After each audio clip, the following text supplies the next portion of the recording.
അൻവർ DMK-യിലേക്ക് എന്ന സൂചന. ചെന്നൈയിലെത്തിയ PV അൻവർ മുതിർന്ന DMK നേതാക്കളുമായി കൂടിക്കാഴ്ച നടത്തി എന്നാണ് വിവരങ്ങളുമായി വിപിൻ C വിജയൻ ചേരുന്നു. വിപിൻ, ഊഹാപോഹങ്ങൾ ഒരുപാടുണ്ടായിരുന്നു. ഇതിപ്പോൾ കൃത്യമായി വ്യക്തതയോടുകൂടിയാണോ കാര്യങ്ങൾ? എന്താണ് ഇപ്പോൾ ഏറ്റവും പുതുതായി നമുക്ക് ലഭിക്കുന്ന വിവരം? നടത്തിയിരിക്കുന്നു. വളരെ പ്രധാനപ്പെട്ട ഒരു നീക്കമാണ്, രാഷ്ട്രീയ നീക്കമാണ് PV അൻവറിന്റെ ഭാഗത്തു നിന്ന് ഉണ്ടായിരിക്കുന്നത്.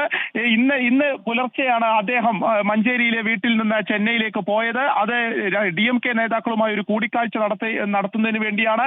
ഇപ്പോൾ PV അൻവർ ഇന്ത്യ മുന്നണിയിലേക്ക് എന്നുള്ള ഒരു സൂചന തന്നെയാണ് ഈ ഘട്ടത്തിൽ ലഭിക്കുന്നത്. അതിന് DMK മുന്നണിയുടെ ഭാഗമായി കൊണ്ടുള്ള ഒരു നീക്കമാണ് അദ്ദേഹത്തിന്റെ ഭാഗത്തുനിന്നുണ്ടാവുന്നത്. രാഷ്ട്രീയ പാർട്ടി പ്രഖ്യാപനത്തിന് ഇനി മണിക്കൂറുകൾ മാത്രം ബാക്കി നിൽക്കെയാണ് PV അൻവർ ചെന്നൈയിലെത്തുകയും അവിടെ DMK-യുമായി ഒരു ചർച്ച നടത്തുകയും ചെയ്തിരിക്കുന്നത്. അതിന്റെ അവിടുത്തെ നേതാക്കളുമായിട്ടാണ് ഈ ചർച്ച നടത്തിയിരിക്കുന്നത്. ഇതിൽ സ്റ്റാലിനെ കൂടി ചേർത്തുകൊണ്ടുള്ള ഒരു രാഷ്ട്രീയ നീക്കം നടത്തുക എന്നുള്ളതാണ് ഇതുകൊണ്ട് ഉദ്ദേശിക്കുന്നത്. ഈ പറഞ്ഞതുപോലെ തന്നെ ആദ്യം മുതൽ ഇപ്പോൾ CPM-ഉമായി അകന്നു നിൽക്കുന്ന PV അൻവർ വലിയ രീതിയിലുള്ള പ്രതിസന്ധി സൃഷ്ടിച്ചുകൊണ്ടുള്ള PV അൻവറിന്റെ മുന്നേറ്റമൊക്കെ നമ്മൾ കണ്ടതാണ്. അതിനുശേഷം ഇനി എന്താകും എന്നുള്ള ഒരു ചോദ്യം ഉണ്ടായിരുന്നു.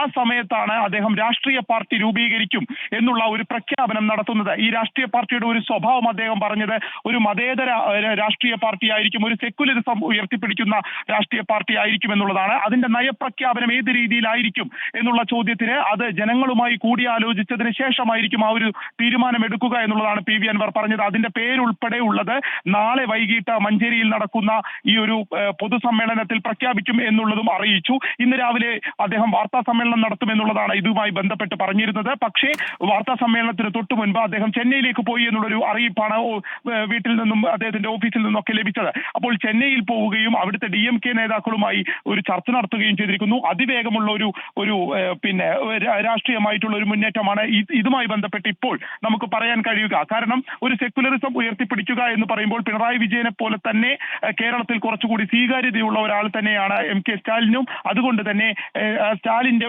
DMK-യുടെ ഭാഗമാവുക, അല്ലെങ്കിൽ അതുമായി ബന്ധപ്പെട്ടുള്ള ചർച്ചകൾ നടക്കുക. ഇനിയിപ്പോൾ നാളത്തെ പൊതുസമ്മേളനത്തിന് ഏതെങ്കിലും DMK നേതാക്കൾ എത്തുമോ എന്നുള്ള ഒരു ആകാംക്ഷ കൂടി, ഒരു രാഷ്ട്രീയ ആകാംക്ഷ കൂടിയാണ് ഇപ്പോൾ ഉണ്ടായിരിക്കുന്നത്. അങ്ങനെ വരികയാണെങ്കിൽ അത് PV അൻവറിനെ സംബന്ധിച്ചും വലിയ നേട്ടമാവും. കാരണം രാഷ്ട്രീയ പാർട്ടിയുടെ ഒരു ഭാവി ഏത് രീതിയിലായിരിക്കും എന്നുള്ള ചോദ്യങ്ങളൊക്കെ വരും ദിവസങ്ങളിൽ ഉണ്ടാകാൻ ഇരിക്കെയാണ് അദ്ദേഹം ഇപ്പോൾ DMK മുന്നണിയുടെ ഭാഗമാകും എന്നുള്ള തുടങ്ങിയിട്ടുള്ള ചർച്ചകൾ നടത്തിയിരിക്കുന്നത്. ഈ രാഷ്ട്രീയ പാർട്ടിയുടെ ഒരു പിന്തുണ അഭ്യർത്ഥിച്ച് തന്നെയാണ് അദ്ദേഹം ചെന്നൈയിലെത്തുകയും ഈ കൂടിക്കാഴ്ച നടത്തുകയും ചെയ്തിരിക്കുന്നത്. അതിന് എത്രത്തോളം അനുകൂലമായൊരു റെസ്പോൺസ് ഉണ്ടായി എന്നുള്ളതാണ് ഇനി അറിയേണ്ടത്. ഒപ്പം തന്നെ ഇനി എങ്ങനെയായിരിക്കും, ഇനി മുന്നോട്ടുള്ള യാത്ര ഏത് രീതിയിലായിരിക്കും എന്നുള്ളത് കൂടി കാണണം.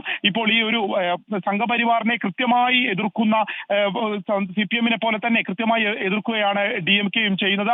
അതിന്റെ ഒരു സ്വീകാര്യതയൊക്കെ കേരളത്തിൽ നിന്നുണ്ടായിരുന്നു. പലപ്പോഴും CPM-ന്റെ പല പരിപാടികളിലും സർക്കാരിന്റെ പരിപാടികളിലൊക്കെ MK സ്റ്റാലിനും വരാറുണ്ടായിരുന്നു.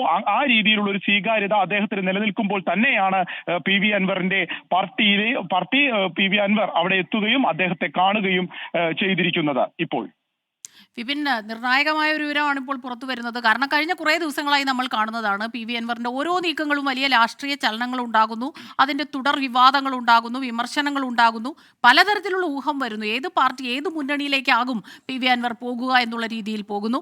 അങ്ങനെ ഒരു തുറന്ന യുദ്ധം പ്രഖ്യാപിച്ച സാഹചര്യത്തിൽ തന്നെ അൻവറിന്റെ ഏതൊരു നീക്കവും കൃത്യമായ രാഷ്ട്രീയ ചലനങ്ങൾക്ക് ഇടയാക്കും എന്നത് ഉറപ്പായിരുന്നു.